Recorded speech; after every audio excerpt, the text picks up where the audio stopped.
अस्सलाम वालेकुम। दिन भर के साथ मैं हूं जन्नत जमशेद और मैं हूं ज़िशान बशीर। नाज़रीन, आइंदा आम इंतखाबात में सिर्फ 2 हफ्ते का वक्त बाकी रह गया है और ऐसे में सियासी जमातों ने अपनी इंतखाबी मुहिम को भी तेज़ तरीन कर लिया है। मुस्लिम लीग नून के सदर शहबाज शरीफ ने अहमदपुर शर्किया में जलसे से खिताब किया और दावा किया कि ज़िंदगी रही तो अहमदपुर शर्किया को ज़िला बनाने के साथ साथ जनूबी पंजाब के हर ज़िले में दानिश स्कूल बनाऊंगा। जबकि दूसरी जानिब नून लीग के सरबराह मियां नवाज शरीफ और नून लीग की चीफ ऑर्गेनाइज़र मरीम नवाज लाहौर में इंतखाबी रैली से जगह जगह खिताब कर रहे हैं। अगर पाकिस्तान पीपल्स पार्टी की बात करें तो बिलावल भुट्टो जरदारी ने चिन्योट में जलसा गाह से खिताब करते हुए कहा कि इंतकामी सियासत के खात्मा जो है वो चाहते हैं, जबकि आसिफा भुट्टो भी इंतखाबी जलसों में पेश हैं। लाहौर में आसिफा भुट्टो ने भी जलसे से खिताब किया, जबकि तकरीब में उन्होंने शिरकत की और उस तकरीब में उन्होंने बाकायदा तौर पर खिताब किया। और अगर हम बात करें नून लीग की तो मरीम नवाज और नवाज शरीफ आज एक रैली की क़यादत कर रहे हैं और बाकायदा तौर पर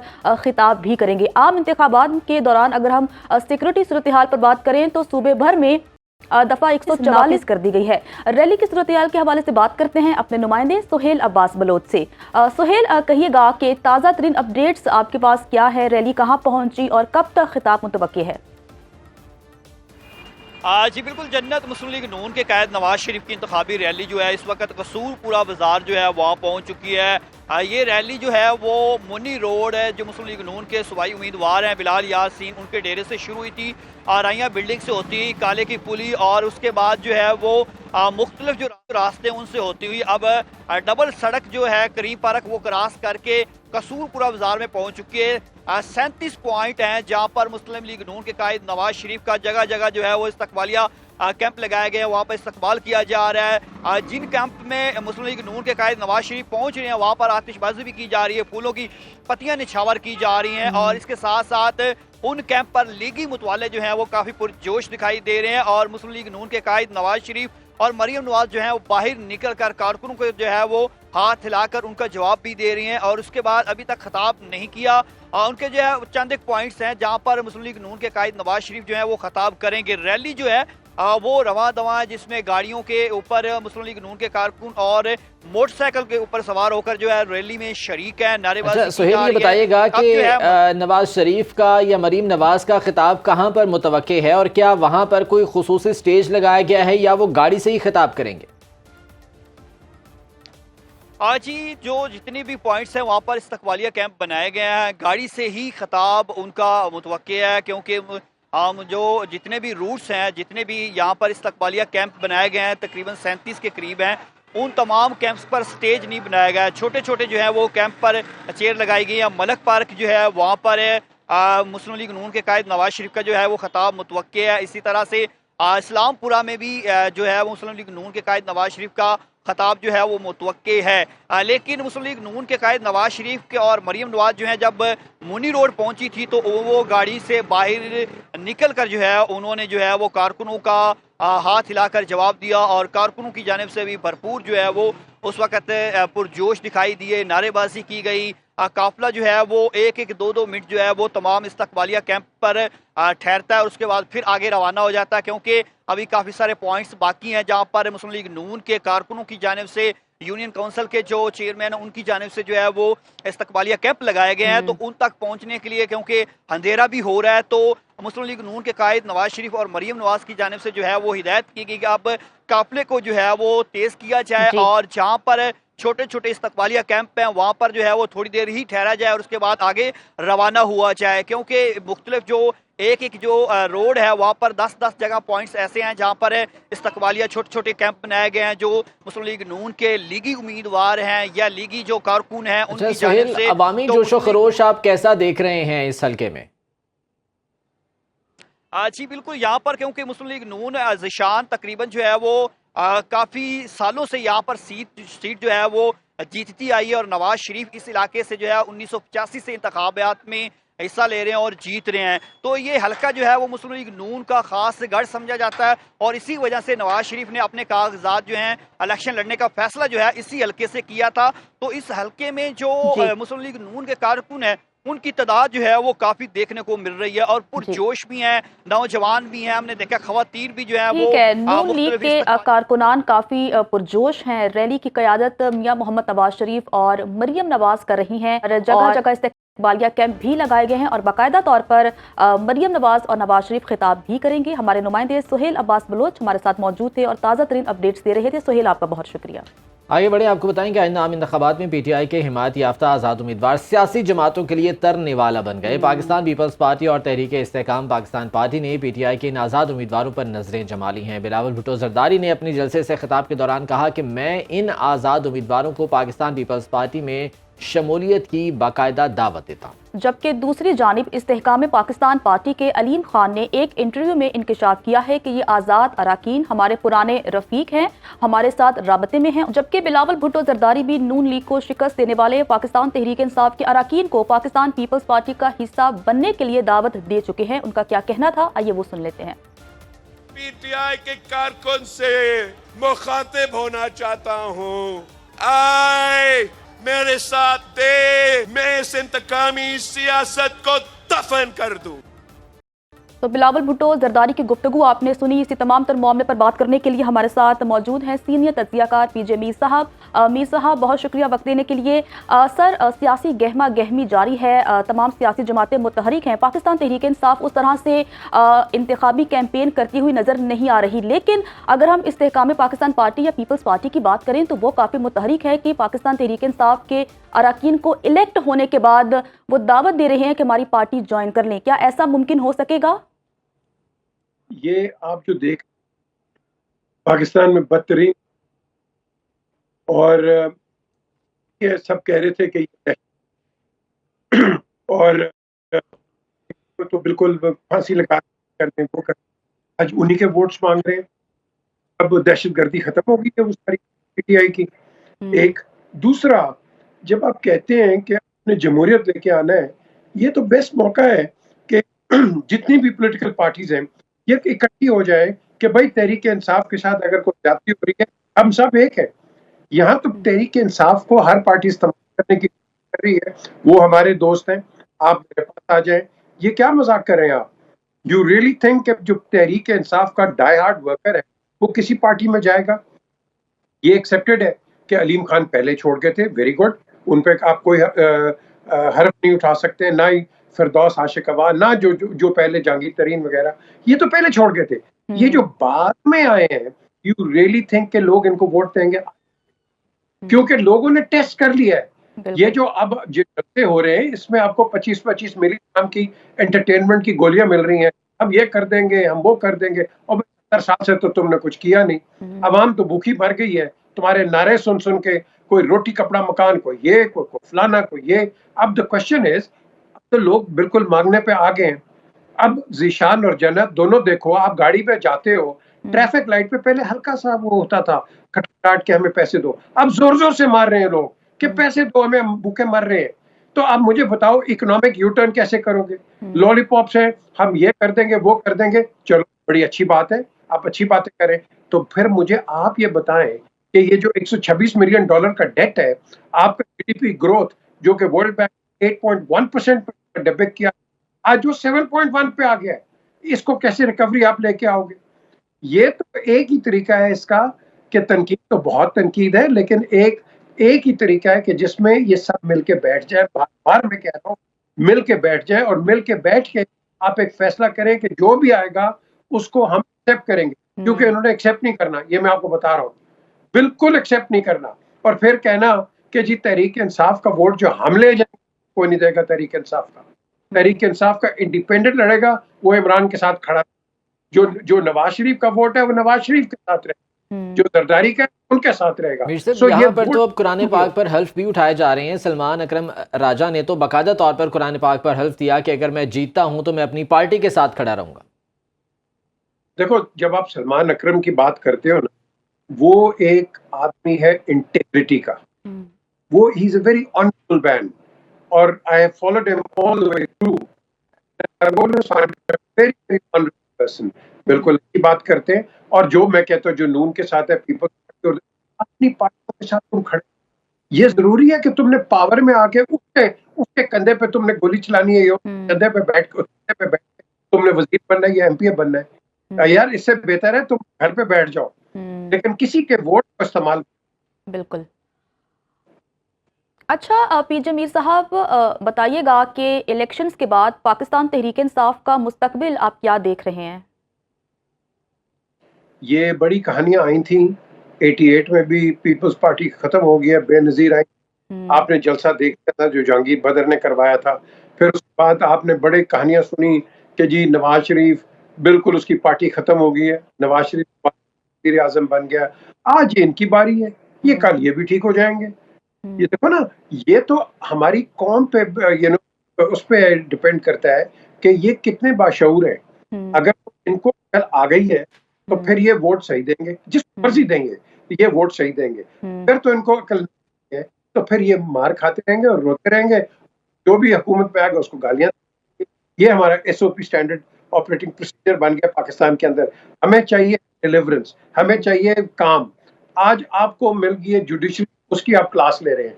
पहले आप फौज की क्लास लेते थे, अब जुडिशरी है, कल आप सियासतदानों की दोबारा ले लेंगे क्लास। तो द क्वेश्चन है ये किस तरह कब तक चलता रहेगा, कब तक? मीर साहब, इस वक्त जो है वो मुल्क भर में ऑलमोस्ट जो है वो इंतखाबी जलसे शुरू हो चुके हैं, रैलियां निकाली जा रही हैं, और आज जिस तरह से एक ही वक्त में 3-3, 4-4 जलसे जो है वो हुए, आप समझते हैं कि इस वक्त बेयकीनी की जो कैफियत थी वो ऑलमोस्ट दम तोड़ चुकी है और अब फाइनली हम इलेक्शन की तरफ जा रहे हैं? नहीं जी, ये तो अच्छी बात है, इलेक्शन की तरफ बहुत अच्छी बात है, होनी चाहिए इलेक्शंस, लेकिन इलेक्शंस फेयर होने चाहिए। अगर तो आपने इलेक्शंस को बिल्कुल नाम के इलेक्शंस करने हैं तो वो इवेंचुअली उसको एक्सेप्ट कोई नहीं करेगा। आप देख लेना, अभी ये सारे कैंपेन में गए हुए हैं, बिलीव मी 10-11 तारीख को शोर शुरू हो जाएगा, धांधली हुई है या ये हुआ या ये हुआ। देख लेना आप, पीटीआई तो वैसी शोर मचाएगी, लेकिन जो बाकी हैं आप देख लेना, इनका भी तमाशा देख लेना। ये इलेक्शंस को एक्सेप्ट नहीं करेंगे ये लोग। इसलिए मैं कह रहा हूं कि पहले बैठ जाओ, एक MOU साइन कर लो कि आपने इन इलेक्शंस को एक्सेप्ट करना है। और ये एक ही आदमी करा सकता है, चीफ ऑफ स्टाफ। वो उनको कहेगा भाई तुमने, अगर नहीं इन्होंने फिर लड़ाई शुरू कर दी है और फिर वो गहमा गहमी शुरू हो। ये कार्निवल है, कार्निवल को चलने दो, आगे देखो अच्छा स्टोरी आगे साहब, एक हमारे पास वक्त कम है, ब्रीफली आपसे मैं जानना चाहूंगी क्योंकि आप क्रिकेट से लगाव रखते हैं, तो निगरान वज़ीर आला पंजाब मोहसिन नकवी साहब को PCB का चेयरमैन बना दिया गया है। इस तैनाती को आप किस तरह से देखते हैं? अच्छा ना, ये बड़ी इंटरेस्टिंग चीज है। जब आपने अशरफ को चेयरमैन बनाया था, he had to leave his party position, क्योंकि ICC के रूल्स कहते हैं, 3.3 आप पढ़ लें उसको, वो रूल्स कहते हैं कि कोई सियासी आदमी इसको चेयरमैन नहीं हो सकता, सियासत में नहीं ला सकते आप क्रिकेट को। अब मोहसिन मेरा भाई है यार, अब क्वेश्चन इज कि वो इस वक्त चीफ मिनिस्टर है। अब आपने एक ICC के आगे एक और एक वो है कि एक पॉलिटिकल आदमी को आप बना दिए।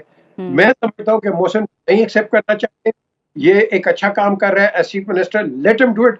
यार उसके गले के अंदर और एक कंट्रोवर्शियल पोस्ट बना दिया आपने डाल के कि भाई आप ये करो। आई थिंक ये नहीं होना चाहिए, बिल्कुल ऐसा नहीं होना चाहिए था। हमारे साथ सीनियर तज्जियाकार PJ मीर साहब मौजूद हैं, आपका बहुत शुक्रिया वक्त देने के लिए।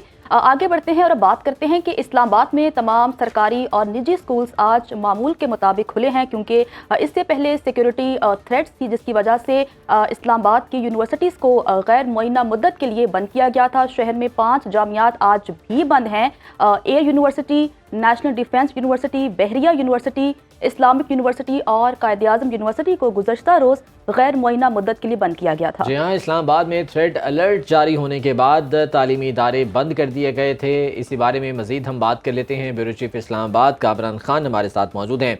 कामरान, बताइएगा अभी की सूरत हाल क्या है? अभी तक बंद हैं ये तालीमी इदारे? ये जो पब्लिक सेक्टर में यूनिवर्सिटीज़ हैं वो 5 यूनिवर्सिटीज़ आज भी बंद हैं, जिनका भी आपने नाम लिया। और बाकायदा आज तो जो इंटरनेशनल इस्लामिक यूनिवर्सिटी है उन्होंने एक जो नोटिफिकेशन जारी किया है अपने स्टाफ और तलबा के लिए, उसमें बाकायदा तौर पर यह बताया गया है कि 26 जनवरी तक ये यूनिवर्सिटी जो है वो बंद रहेगी। इसी तरीके से जो दीगर यूनिवर्सिटीज हैं, जिसमें barrier university, air university, national defence university और कायद आज़म यूनिवर्सिटी, ये ताहाल बंद हैं और इनका वही के जी जो यानी क्यों समझ लीजिए कि जी गैर मुअय्यना मुद्दत के लिए इन्हें बंद किया गया है। इसमें कोई तारीख नहीं दी गई। अब ये कब रीओपन होती हैं, कब तालीमी सिलसिला जो है वो दोबारा शुरू होता है। मैं बताता चलूं कि यूनिवर्सिटीज लेवल पे यहां पे तकरीबन मुल्क भर में ऐसा हो रहा था कि यूनिवर्सिटी लेवल में इम्तिहानात जो है वो चल रहे थे। सेमेस्टर का एंड था और इम्तिहानात चल रहे थे। कहीं जो है वो थीसिस का डिफेंस है, तो कहीं जो है वो वाइवा है, और कहीं किसी का कोई रिटन पेपर है, किसी का प्रोजेक्ट है। तो ये यूनिवर्सिटी लेवल पर यह सिलसिला जो है वो चल रहा था और ये सेमेस्टर के एंड पे होता है। इस वक्त उसी फेज से गुजरा जा रहा था। तो जो एक शेड्यूल और इलेक्शन टाइम टेबल जो है वो दिया गया था वो डिस्टर्ब हुआ है और तलबा तालिबात जो यूनिवर्सिटी के हैं उनको जो है वो इस हर कोई जो है वो इस ये जो बंदिश हुई है यूनिवर्सिटीज की, इससे मुतासिर हुए हैं। और अभी मैंने जैसे कि पहले बताया कि इंटरनेशनल इस्लामिक यूनिवर्सिटी ने सिर्फ ये कहा है कि 26 तारीख तक यूनिवर्सिटी हमारी बंद रहेगी। बाकी जो 4 पब्लिक सेक्टर की यूनिवर्सिटीज हैं उनका ताहाल जो है वो कोई जो है वो उन्होंने ऐलान नहीं किया। महकमा दाखिला ने इस बारे में क्या कुछ बताया है कि कब तक ये यूनिवर्सिटीज जो है वो बंद रखी जाएंगी? नहीं जी, ऐसा कुछ भी नहीं है। कोई इस हवाले से कोई बाकायदा किसी भी इदारे की जानिब से कोई नोटिफिकेशन या कोई एलामिया या कोई प्रेस नोट या रिलीज जारी नहीं हुई। और ये यूनिवर्सिटीज जो हैं इनको सिर्फ वो एक इंतजामी अमूर के तहत, इंतजामी डायरेक्टिव के तहत इनको बंद किया गया था, क्योंकि इंतजामिया को जो वो थ्रेट अलर्ट्स मिले थे उसकी बुनियाद पर यह हुआ था। इस दौरान मीनवाइल ये जरूर हुआ है कि आज की ये डेवलपमेंट है कि जो यहां पर गुज़िश्ता कई हफ्तों से इस्लामाबाद में नेशनल प्रेस क्लब के बाहर जो एक बलोच यकजहती काउंसिल का जो धरना चल रहा था, वो आज जो है वो धरना खत्म हो गया है। और उसमें धरने की जो वो जो उनकी लीडर थी, उन्होंने आज एक प्रेस कॉन्फ्रेंस करके बाकायदा तौर पर यह ऐलान किया कि हम यहां से वापस जो है वो बलूचिस्तान जा रहे हैं और बलूचिस्तान में जाके हम 27 जनवरी को कोई जलसा करेंगे। और तो यहां से ये चुन, क्योंकि उस धरने की वजह से जो है वो एक अलहदा से सिक्योरिटी थ्रेट अलर्ट जो है वो जारी हुआ बिल्कुल था। ऐसा ही था। अच्छा कामरान, महकमा दाखिला ने पंजाब में दफा 144 नाफिज कर दी है, तो क्या सिक्योरिटी सूरत हाल की बिना पर यह फैसला किया गया है? इस हवाले से डिटेल्स बताइएगा। जी बिल्कुल, देखिए सिक्योरिटी खदशात जो हैं वो न सिर्फ ये कि पंजाब में बल्कि ये फेडरल कैपिटल में भी बहुत अरसे से चल रहे थे। और मैं इसमें यानी कि ये तो बाकायदा तौर पर कहा गया था कि इस्लामाबाद में बहुत अरसे से जलसे जुलूस पर पाबंदी चल रही थी। कोई धरना जुलूस या इस तरह का आप नहीं निकाल सकते। डिस्ट्रिक्ट एडमिनिस्ट्रेशन ने उसके लिए बाकायदा नोटिफिकेशन जारी कर रखा था। तो अब ये जो पूरे पंजाब में ये जो बात की गई है 144 नाफिज करने वाली, तो इससे अगर देखा जाए तो, और ये की भी इसी नीयत से गई है कि ये 12 फरवरी तक इसका लेकिन कामरान ऐसे मौके पर कि जब इंतखाबात बिल्कुल सर पे हैं, जलसे जुलूस तो डेफिनेटली हर उम्मीदवार का हक है और वो करना भी चाहता है, तो दफा 144 का नफाज इस पर जो है वो फिर सवालात नहीं उठेंगे? जी बिल्कुल, बड़ी अजीब सी बात नजर आती है कि दफा 144 होती है कि अमन आमा के लिए इकदाम किए जाते हैं और उसमें तो यह भी कहा जाता है कि 5 या 5 से ज्यादा अफराद जो हैं वो इकट्ठे नहीं हो सकते, जमघटा यानी कि गैदरिंग की इजाजत नहीं होती किसी भी किस्म की। तो यहां तो जलसे जुलूस चल रहे हैं। मुझे नहीं मालूम कि अब ये किस तरीके से जो हमारी पॉलिटिकल पार्टीज हैं इसको कैसे टैकल करेंगी। और इलेक्शन कमीशन ने जो शेड्यूल अनाउंस किया हुआ है बाकायदा तौर पर इसमें जलसे जुलूस होते हैं, गहमा गहमी होती है और जो पब्लिक गैदरिंग्स होती हैं, कॉर्नर मीटिंग्स होती हैं। उम्मीदवार जो हैं वो अपने जो उनके सपोर्टर्स होते हैं उनके साथ एक गैदरिंग की सूरत में जो है वो अपनी कैंपेन चलाते हैं। तो ये वाला मामला जो है ये किस तौर आगे बढ़ेगा, क्योंकि ये पूरे पंजाब भर में यानी कि ये कर देना, इसका पूरा इतलाक कर देना, ये किस हद तक है। देखिए उनमें दफा 144 की भी कुछ कंडीशंस होती हैं जिसके तहत वो लगाया जाता है। मेरा ये ख्याल है कि ये जलसे जुलूस वगैरह के लिए असरअंदाज उस पर नहीं होगा, उस हद तक ये असरअंदाज नहीं होगी। इसमें मेंशन किया गया होगा कि ये जो सिक्योरिटी की सूरत हाल है और असला वगैरह जो उसका लेकर चलने वाला होता है, लाइसेंस असला लेकर चलने वाला मामला, उस हद तक पाबंदी जो है वो जरूर आयद की गई होगी। ठीक है, और इस बारे में जो इलेक्शन कमीशन ने अपना ज़ाब्ता अखलाक जारी किया उसमें तो ऑलरेडी ये तमाम चीज़ें बता दी गई थी। अब महकमे दाखिला पंजाब ने ये स्पेशल एक थ्रेड अलर्ट जो है वो जारी किया है, तो इसके बाद दहशत गर्दी के जो खदशात जिनके बारे में कहा जा रहा था, क्या उसमें अब मज़ीद जो है वो वो तासुर जो है वो मज़ीद अब गहरा हो जाएगा? जी बिल्कुल। देखिए, मैंने बताया कि न सिर्फ यहाँ पर के थ्रेट अलर्ट्स जारी हो रहे हैं, आपने जो पंजाब की वजारत दाखिला है उसकी बात की है।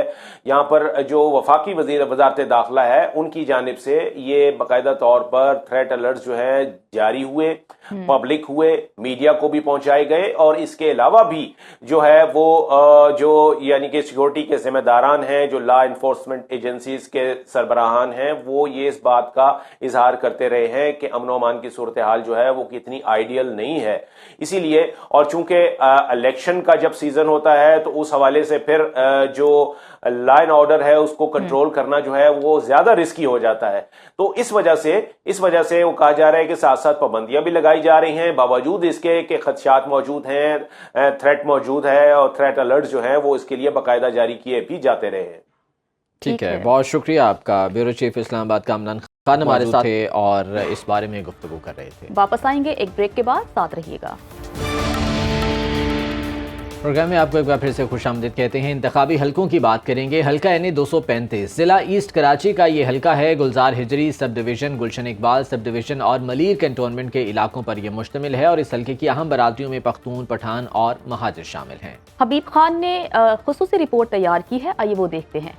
बिल्कुल जी, देखें, आज हम कराची के ज़िला शर्की NA 235 के हल्के में पहुँचे हैं, और यहाँ जो गुज़िश्ता इंतखाबात थे 2018 के, उसमें पाकिस्तान तहरीक इंसाफ ने जो है वो कामयाबी हासिल की थी, और उनके जो उम्मीदवार थे सैफुर रहमान, वो यहाँ से सबसे ज़्यादा वोट लेने में जो है वो कामयाब हुए थे। इलाके में क्या मसाइल हैं, क्या लोगों को मुश्किलात दरपेश हैं, उस पर ज़रा सी बात कर लेते हैं और इलाका मकीनों से खुद जानते हैं। क्या मसाइल हैं इस वक्त, आम शहरी को क्या मसाइल रहते हैं? ये तो ना पूछे कि क्या मसाइल हैं, आप ये पूछे कि क्या सहूलतें हैं। कुछ सहूलत नहीं है, ना गैस है, ना बिजली है, ना पानी है, सड़कें ख़राब हैं, जंपे ख़राब है, आदमी के गुर्दे ख़राब होते हैं इसकी वजह से। हमें तो समझ में नहीं आता है कि हम लोग जिसको मुंतखब करते हैं वो कहाँ गायब हो जाते हैं। अच्छा, ये बताएं कि अब इंतखाबात हो रहे हैं, तो इंतखाबात में जो कामयाब होके आएंगे तो क्या उम्मीदें हैं, मसाइल हल हो जाएंगे फिर आपके? देखिए, हर साल आदमी उम्मीद रखता है, हमेशा अच्छे की उम्मीद रखनी चाहिए, लेकिन होता उसके बरक्स है। सबसे पहले तो उसको महंगाई कम करना चाहिए, क्योंकि महंगाई इतनी है कि हमारे जैसा गरीब आदमी 30,000 रुपये वाला आदमी अगर 18,000 रुपये के पेट्रोल डला लेगा तो खाएगा क्या? इलाके में क्या मुश्किलात हैं, क्या चैलेंजेस हैं, मसाइल कौन कौन से हैं, और कई कितने अरसा गुजर गया इन मसाइल को? ज़्यादातर पुलिस के मसाइल हैं इधर। जो पुलिस इधर गोट वालों को तंग करती है, वो गोट बनवाते भी वो हैं, गिरवाते भी वो हैं। सबसे ज़्यादा जो भी है वो पुलिस का इधर जो है ना, ये सारे SHO जो भी आते हैं वो पैसे भर के थाने लेते हैं, फिर इधर गरीबों को जिसको बोरी सीमेंट की देखते हैं उसके पीछे जाते हैं, बाकी क्राइम के पीछे नहीं जाते हैं। यहाँ पे जो है ना स्ट्रीट क्राइम बहुत हैं, ज़्यादा हैं। कोई भी घर से महफूज नहीं है, कोई भी नौजवान हो, कोई भी लेडी हो, कोई पे जो है ना काम पे नहीं जा सकता, जाते हैं तो वो डकैती हो जाती है, और नहीं तो थोड़ी भी मजामत करो तो जो है ना वो मार देते हैं। गैस का बहुत इशू है, गैस का यहाँ पे गैस जो है टाइम पे आती है, 1-2 घंटा चलती है, फिर 23 घंटे 20 घंटे गैस है ही नहीं। कभी कभी तो दो तीन 4 दिन हो जाते हैं, गैस को होती ही नहीं। सड़कें यहाँ पे जो हैं वो बिल्कुल कहीं नहीं दिख रही है, तो सड़कें कब से टूट का शिकार है? जरा ये काफी दिन से टूटी हुई है। कोई लावारिस तरीका, कराची हो गई है लावारिस, कोई इधर कोई वारिस कोई भी नहीं। इलाके में क्या मसाइल हैं, आम आदमी को इस वक्त क्या दुश्वारियाँ हैं इलाके में? बाबा, दुश्वारी ये है कि कुराड़े आ रहे हैं, बंदे आ रहे हैं, खड्डे लगे पड़े हैं, गंदगी लगी पड़ी है, सारा कचरा लगा पड़ा। यकीन करो उस दिन भी इधर गाड़ी 2 मोटरसाइकिलों का एक्सीडेंट हो गया है। पानी, बिजली, गैस आता है घरों पे? कुछ भी नहीं आता भाई, यहाँ से रहते को मुतासिर रहते हैं। यहाँ पे लोग तो रहते ही नहीं है, नहीं पानी है, नहीं बिजली है, नहीं गैस है। बिल इतने भेज देते हैं, बंदा पेट पाले इनके बिल भरे। इतना जुल्म है सिंध हुकूमत का, और ये पाकिस्तान जमहूरियत कहते हैं, यहाँ तो अंधेर नगरी चरबर राजा लगा हुआ है।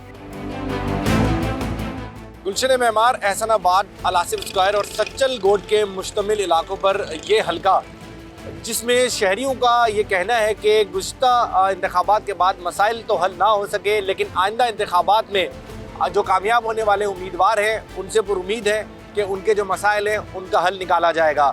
गुलिस्तान जौहर और इसके साथ सचल गोट और एहसनाबाद सोहराब गोट और इसके साथ साथ गुलशन मेमार जैसे इलाकों पर ये मुश्तमिल हल्का जो है उसके अवाम अब ये मुंतज़िर है कि जो आइंदा इंतखाबात हैं उसमें जो कामयाब होने वाले उम्मीदवार हैं वो उनके मसाइल का हल ज़रूर तलाश करेंगे। जी, कराची के बाद अब रुख करते हैं कोयटा का और यहाँ का हल्का NA 262। यहाँ के अवाम के भी शिकवे शिकायत बेतहाशा हैं, खुसूसन पीने का साफ़ पानी यहाँ पर मुहैया नहीं किया जाता। इस हवाले से अवाम ने शिकायतों के अंबार लगा दिए हैं। इस हल्के में अवाम के क्या मसाइल हैं, जानते हैं फजल तबाब की स्पेशल रिपोर्ट में। मैं इस वक्त कोयटा की कौमी असम्बली की नशिस्त है NA 262 में मौजूद हूँ। साबका अदवार में ये हल्का 264 के हवाले से पहचाना जाता था। साबका अदवार में मुंतखब नुमाइंदों ने सूबाई और कौमी असम्बली के उन्होंने इस हल्के के कितने मसाइल हल किए, आइए इस हल्के के अवाम से बात करते हैं। आप क्या कहेंगे साबका अदवार में NA 262 जो है इसमें कितने मसाइल हल हुए हैं और क्या क्या मसाइल है आप लोग की? रोड का मसाइल देखो तो बिल्कुल हवाम जलील है, इस तरह गलियों का हाल देखो तो हवाम जलील है, गैस की तरफ से देखो तो हवाम जलील है। बस सर इनको इलेक्शन के टाइम याद आता है, इलेक्शन के टाइम याद आ जाता है। आप क्या कहेंगे आपके इस हल्के में क्या क्या मसाइल है और किस हद तक हल हुए हैं? किसी उम्मीदवार से उम्मीद है क्या, किस उम्मीदवार को सपोर्ट करेंगे? यहाँ पे रोड से लेकर पानी, गैस, बिजली, यहाँ पे कुछ चीज़ का भी मसाइल नहीं है, बिल्कुल नाकिस है। ना स्कूल है, आजकल आप देखो प्राइवेट स्कूल से हम लोग से आप बढ़कर फीस ज़्यादा हो गया। यहाँ पर सरकारी स्कूल बिल्कुल है नहीं, जो भी है वहाँ पे टीचर है ना कोई मास्टर है, वहाँ पे भी ऐसे जैसे गंज बाजार बना हुआ है। आप क्या कहेंगे, आप क्या कहेंगे? बिस्मिल्लाहिर्रहमानिर्रहीम। आप करते हैं मसाइल की बात, रोज़ बरोज़ मसाइल बढ़ रहे हैं, कम नहीं हो रहे। ये अपनी नूरी कुश्तियाँ लड़ रहे हैं, इनको अवाम की बिल्कुल फिक्र नहीं है। ये यकीन माने ये सिर्फ अपने कारोबार के लिए आते हैं। जैसे ये दुकानदार ने दुकान डाली वो पैसे कमाते हैं ना, ये 2 करोड़ 3 करोड़ इलेक्शन लड़ के आते हैं, तो ये अपनी कमाई के लिए आते हैं, किसी के मसाइल हल करने नहीं आते। मसाइल हमारे वही हैं। कौन सा मसाइल है आपके सामने? सब कुछ, रोड देख लें, गैस देख लें, बिजली देख लें, आए दिन उनकी कीमतें बढ़ रही हैं, कोई इस पर अमल कर रहे हैं? पेट्रोल और डॉलर सस्ता हो रहे हैं ना, कोई चीज़ कम हुई है? नहीं। शहरियों की बात सुनी, काफ़ी नाउमीद नज़र आ रहे हैं कि साबका अदवार में इनके हल्के में किसी किस्म का कोई भी मसाइल जो है वो हल नहीं किए। इसी हल्के में आगे जाते हैं, मज़ीद लोगों से भी बात करते हैं कि उनका क्या कहना है। क्या कहेंगे कि इलाके के क्या क्या मसाइल है और किस हद तक हल हुए हैं? ना पानी है, ना बिजली है, ना गैस है, कुछ भी नहीं है। गटरों का ढकने ऐसे खुले पड़े, कोई काम नहीं हुआ है, बस खाली आ जाता है, वोट लेते हैं, उसके बाद शार्ट हो जाते हैं। आप बताएं कि आपके इस हल्के में तालीम की क्या सूरत हाल है और इसके अलावा जो दीगर बुनियादी मसाइल है और पानी का जो है सूरत हाल क्या है? यार जैसे कुछ भी नहीं हुआ है, ये 5 सालों में इस भाई ने भी कहा है, सिकंदर आया हुआ है, अभी भी ज़्यादा लोगों को टिकट मिल गया है, काम तो किसी ने नहीं किया है। बिल्कुल इस इलाके में कोई बंदा है ही नहीं पूछने के लिए। जब वोट का वारी आता है तो हर एक कहता है कि मुझे वोट दे दो, मैं ये करूँगा, वो करूँगा, ये करूँगा। ये देखो हमारा ये कचरा, ये हलाका, ये हमारा हिसाब किताब सारा कुछ ऐसी पड़े हुए हैं। ना कुछ नाली का निज़ाम है, ना कुछ। ये कचरों का देखो आप डेरे लगे हुए हैं। गर्मियों में हम लोग इतना तंग आते हैं, यहाँ पे इतना मच्छर होते हैं कि हम लोग रात को सो भी नहीं सकते। हल्के के अवाम पर उम्मीद है कि आने वाले इंतखाबात में जो भी उम्मीदवार मुंतखब होकर आएगा वो हल्के के जो बुनियादी मसाइल जो हल नहीं हुए हैं उन मसाइल के हल के लिए कोशिश करेंगे। ताहम अगर सियासी मंजरनामा इस हल्के का देखा जाए तो पश्तूनख्वा मिली अवामी पार्टी, पश्तूनख्वा नेशनल अवामी पार्टी, जमीयत उलमा इस्लाम और बलूचिस्तान अवामी पार्टी के उम्मीदवारों के दरमियान कांटेदार मुकाबला मुतवक्के है। सियालकोट का हल्का NA 71 अदालतगढ़ और इमाम साहिब के इलाकों पर मुश्तमिल है। इसकी अहम बरादरियाँ आराई, कश्मीरी, मुगल, शेख, जट और गुज्जर हैं। यहाँ के अवाम के मसाइल क्या हैं और अपनी सियासी पसंद और नापसंद के बारे में वो क्या कहते हैं, मियाँ मोहम्मद नदीम की खुसूसी रिपोर्ट देखिए। मैं इस वक्त मौजूद हूँ सियालकोट के हल्का NA 71 में। 2018 में ये हल्का NA 73 था और यहाँ से पाकिस्तान तरीके इंसाफ से उस्मान डार और मुस्लिम लीग नून से ख्वाजा मोहम्मद आसिफ ने इलेक्शन में हिस्सा लिया था। इसके बाद ख्वाजा मोहम्मद आसिफ यहाँ से कामयाब हुए थे। अब यहाँ पर हालात मुख्तलिफ हैं। अब यहाँ से जो है वो उस्मान डार की वालदा इलेक्शन में हिस्सा ले रही हैं और दूसरी जानब पाकिस्तान मुस्लिम लीग नून से ख्वाजा मोहम्मद आसिफ जो है वो इलेक्शन में हिस्सा ले रहे हैं। इस दफ़ा ये सियालकोट की आवाम किसके हक में फैसला करते हैं, आइए आवाम से ही जानते हैं। इसी हल्के से उस्मान डार की वालदा और ख्वाजा मोहम्मद आसिफ इलेक्शन लड़ रहे हैं, किसको वोट देंगे? उस्मान डार की वालदा को। इसकी वजह क्या है? पीटीआई जिंदाबाद। इलेक्शन आ गए हैं, किसको वोट देंगे? ये वोट इंशाल्लाह पीटीआई को। उसकी वजह ये है कि हमें चाहिए क़यादत जो लीडर हो, तो मेरे ख्याल में पीटीआई के लीडर ने साबित किया कि वो लीडर है, किसी चीज से डरे नहीं वो। इस वक्त तो मैं सोच रहा हूँ मैं कब से वोट दे रहा हूँ नून लीग को, लेकिन ये जो काम कर रहे हैं ना, अब जी नहीं चाहता किसी को वोट देने के। इन्होंने बिजली महंगाई का शरी है, हर जगह महंगाई है, गरीब आदमी खाना खाने के लिए रोटी कमाएगा, बिल दे बिजली का। और अपनी देर से आप मुस्लिम लीग नून को वोट दे रहे हैं। मुझे तकरीबन 23 साल हो गए। तो इस दफा किसको वोट देंगे? पार्टी तो हम नून लीग को देंगे। इलेक्शन के दिन करीब है, किसको वोट देंगे? पीटीआई को। क्या वजह पीटीआई को वोट देने की? ऑनेस्ट है जी, ईमानदार है वो लोग, इसलिए। जो ये पिछला साल उनकी हुकूमत गुजरी है, आप मुतमिन है कि उन्होंने आवाम के लिए काम किए हैं? उन्होंने हाँ जी बिल्कुल किया है, बहुत किया है। सबसे बड़ा काम किया उन्होंने सेहत कार्ड का, जिसमें गरीब लोगों ने बहुत फायदा उठाया। वोट किसको देंगे? वोट सिर्फ शेयर का, कंफर्म शेयर का है। शेयर का है, शेयर का था और शेयर का ही रहेगा। मसाइल का सामना है बहुत ज्यादा। आपको देहातों में नहीं गए, लेकिन देहातों में हमारे काम उन्होंने सब रोक दिए ख्वाजा सबके साथ। हमारे काम उसी तरह ही पड़ेंगे, टूटे हुए रोड हैं, सब नहीं बनने दिए। वोट किसको देंगे?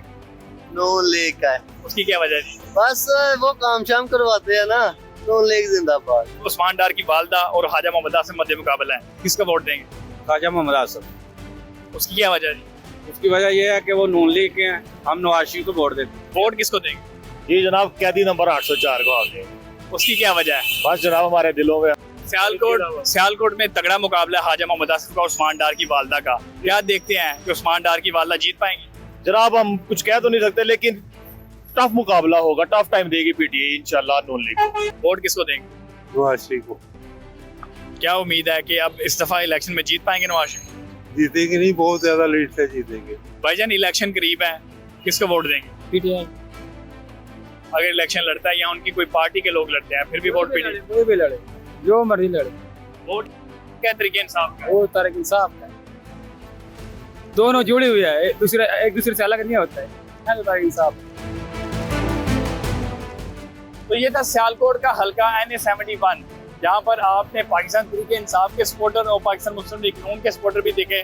यहाँ पर जो ना मिलता जुलता रद्द-ए-अमल सामने आया है। अब ये फैसला 8 फरवरी को होगा कि जीत किसका मुकद्दर बनती है। अब बात कर लेते हैं जंग की। यहाँ का हल्का NA-109। यहाँ के अवाम के मसाइल भी उसी तरह के हैं। कहते हैं कि यहाँ पर शहरी सहूलियात मैसर नहीं हैं और जो गुज़िश्ता इलेक्शन में इलेक्ट होकर लोग आए थे उन्होंने अवाम के लिए कुछ नहीं किया। अली अब्बास ने इस हल्के के हवाले से खुसूसी रिपोर्ट तैयार की है, आइए वो देख लेते हैं। हम इस वक्त मौजूद हैं कौमी असम्बली के हल्का 109 में, जिसका नंबर 2018 के इलेक्शन में 115 था। इस हल्के से पीटीआई की उम्मीदवार गुलाम बीबी बरवाना ने 90,000 से ज़ायद वोट लेकर कामयाबी हासिल की। इस हल्के के लोग क्या सोचते हैं और किसी आइंदा इंतखाबात में किसको वोट देंगे, आए जानते हैं इसी हल्के की आवाम से। साहब जो हुक्मरान थे उनकी कारकर्दगी पर आप क्या मुतमिन हैं? कोई नहीं मुतमिन, क्योंकि कारोबार ख़त्म हो गए हैं, हर बंदा परेशान है। अब जी इंशाल्लाह हुकूमत नवाज शरीफ की आनी चाहिए, कोई कारोबार खुले, कारोबारी बंदे हैं वो भी, कोई खुशहाली आए मुल्क में, और जो हर चीज़ें कोई महंगाई कम हो, कोई चीज़ें सस्ती होनी चाहिए। आइंदा इंतखाबात में आप किस जमात को वोट डालेंगे? किसी को भी नहीं। क्यों, क्या वजह, क्यों नहीं डालेंगे? आप खुद देख सकते हैं यहाँ के निज़ाम, ये ट्रैफिक का निज़ाम ही देख लें, सेवरेज का निज़ाम देख लें, कोई काम नहीं हुआ यहाँ पे, तो हम किसको वोट दें आप ही बताएं। जो हमारे साबका MNA MP हैं उन्होंने हमारे शहर में कोई काम नहीं किया। हमारे शहर में सबसे बड़ा मसला सीवरेज का है और हमारे मोहल्ले के साथ पानी खड़ा है, जिसको तकरीबन पिछले 15 साल से निकालने की बात करते हैं, लेकिन किसी ने निकाला नहीं, कोई काम नहीं हो रहा। हम उनकी कारकर्दगी पर बिल्कुल खुश नहीं हैं। हम चाहते हैं कोई नई हुकूमत, अच्छे लोग आए जो हमारे शहर का काम करें। आइंदा इंतखाबात में आप वोट किसको देंगे? बिल्कुल पक्का ठक्का नवाज शरीफ को देंगे। ऐसी क्या वजह है? ऐसी वजह उनके दौर में महंगाई कभी नहीं हुई थी, अब महंगाई ने दुकानदारी करनी नहीं आती। अबे शाम को और रेट होता है, सुबह को और रेट होता है। अभी लसास बनवाओ जी, अभी ये चेट ले लो जी, अभी थले का किराया दे दो जी, ये कोई तरीका तो नहीं है ना। हम उसको चाहते हैं। इंतखाबात में अब किस जमात को वोट डालेंगे? इंशाल्लाह पीपल पार्टी को। क्यों पीपल पार्टी को? क्यों? वो नेक्स्ट टाइम बहुत अच्छी जमात है, वैसे भी वो काम वगैरह बहुत अच्छे करते हैं। आप बताएं भाईजान, आप वोट किसको डालेंगे? पीपल पार्टी इंशाल्लाह। ऐसी क्या वजह है आप पीपल्स पार्टी को? वोट है ना हमारा, नजरियाती वोट है इंशाल्लाह। आप किसको वोट देना चाहिए? मैं कौन को वोट देना चाहिए? क्या बस हमारा चले, हमारा पसंद है, वोट देंगे हम। आइंदा इंतखाबात में आप वोट किसको देंगे? शेख मोहम्मद नवाज शरीफ को। क्यों, ऐसी क्या वजह है? वो कारोबारी आदमी है, मुल्क के लिए अच्छा है, कारोबारी लिहाज से नहीं वो सही है आदमी। वोट तो पीटीआई का पक्का इंशाल्लाह। बाकी ये बात है कि सबको देख लिया पहले भी, अगर ये 5 साल पूरे करता तो फिर इसका रिजल्ट निकलना था। रिजल्ट तो हमने देखा ही नहीं, क्या हुआ क्या नहीं। ये 16 माह में इन्होंने क्या किया है? पहले वो कहते थे पेट्रोल ये चीज़ है, ये है, फिर बाद में खुद ही कहने लगे कि पेट्रोल 300 होना चाहिए। यानी बात करने का मकसद है कि जो भी हुकूमत आती है हमें और ही रंग दिखाती है। आइंदा इंतखाबात में आप किस जमात को वोट देंगे? नून लीग को। ऐसी क्या वजह है? उन्होंने तरक्याती काम बहुत ज़्यादा करवाए हैं, इसने क्या करवाया? कुछ भी नहीं करवाया। सामने मुल्क को खाया इसने भी आके, उसको खाया, उसने खाया, उसने खाया लगा रहा। इसने बहुत अच्छे काम करवाए हैं, मोटरवे बनाई है। पहले रास्ता कैसे होते, टूटे हुए रोड होते थे, अब रोड सारे बने माशाल्लाह, जल्दी सफ़र तय होते हैं हमारे। हल्का NA 109 में अवाम का मिला जुला रद्द-ए-अमल सामने आया है। ताहम इसका असल फैसला 8 फरवरी 2024 को इस हल्का के तकरीबन 5,90,000 से ज़ायद वोटर्स अपना हक़ राय दे इस्तेमाल करके करेंगे। वापस आएंगे ब्रेक के बाद। ब्रेक के बाद दिन भर में आपको खुशामदीद कहते हैं। नाजरीन, पंजाब में नमूनिया से हलाकतों का सिलसिला थम ना सका। पंजाब में गुज़श्ता 24 घंटों के दौरान मजीद 12 बच्चे जान की बाजी हार चुके हैं। नमूनिया से रवां साल मरने वाले अफराद की तादाद 194, जबकि गुज़श्ता 24 घंटों में नमूनिया के 491 केसेस रिपोर्ट हुए हैं, जिनमें से 230 केसेस लाहौर में रिपोर्ट हुए हैं। मजमूई केसेस की तादाद 9,321 तक जा पहुंची है। रवां साल बारिशें न होने, सर्द और खुश्क मौसम, स्मॉग और दीगर एलर्जी की वजह से नमूनिया के केसेस में पहले की निस्बत इजाफा हुआ है। रवां साल 1,546 नमूनिया के केसेस रिपोर्ट हुए। वजारत सेहत पंजाब के मुताबिक नमूनिया की बीमारी हर साल दिसंबर और जनवरी के महीने में सामने आती है और इसका शिकार बड़ी तादाद में बच्चे और बुजुर्ग होते हैं। कौमी इदारा सेहत के मुताबिक बच्चों को वायरल नमूनिया 2 इकसाम के वायरस की वजह से हो रहा है। इनमें से एक RSV वायरस है जिसकी वजह से ये होता है और दूसरा इन्फ्लुएंजा वायरस है। नमूनिया से मुतासरा की ज़्यादा तादाद 5 साल से कम उम्र है, जबकि ज़्यादातर बच्चे 1 से भी कम उम्र में हैं जो डिब्बे का दूध पीते हैं और उन्हें हिफाजती टीके भी नहीं लगवाए जाते। इन बच्चों में कुव्वत मदाफ़ियत बहुत कम हो जाती है और यही वजह है कि अस्पतालों में केसेस बढ़ते चले जा रहे हैं। हुकूमत का ये दावा है कि अस्पतालों में इस हवाले से खुसूसी इक़दाम भी किए गए हैं, लेकिन वहाँ पर मौजूद जो डॉक्टर्स हैं उनका ये कहना है कि रोज़ाना की बुनियाद पर जो केसेस सामने आते हैं उनमें इजाफा देखने में आ रहा है। ऐसे में जो वालिदैन हैं उनकी जिम्मेदारी भी बढ़ जाती है कि बच्चों को इस वायरस से किस तरह से महफूज रखना है और उन्हें ठंड से और सर्दी से किस तरह से बचाना है। लेकिन जो केसेस इस वक्त सामने आए हैं उनमें इजाफा डेफिनेटली देखने में आया है और ना सिर्फ इन केसेस में बल्कि उसके बाद हलाकतों में भी इजाफा हुआ है। गुज़श्ता 24 घंटों के दौरान 12 बच्चे इस नमूनिया वायरस की वजह से जान की बाजी हार गए हैं। अब देखना यह है कि हुकूमती सतह पर क्या पॉलिसी मुरतब की जा रही है जिससे अब बच्चों को नमूनिया से बचाया जा सके। और पंजाब में सबसे ज़्यादा केसेस रिपोर्ट हो रहे हैं और अमवात भी पंजाब में सबसे ज़्यादा हो रही हैं।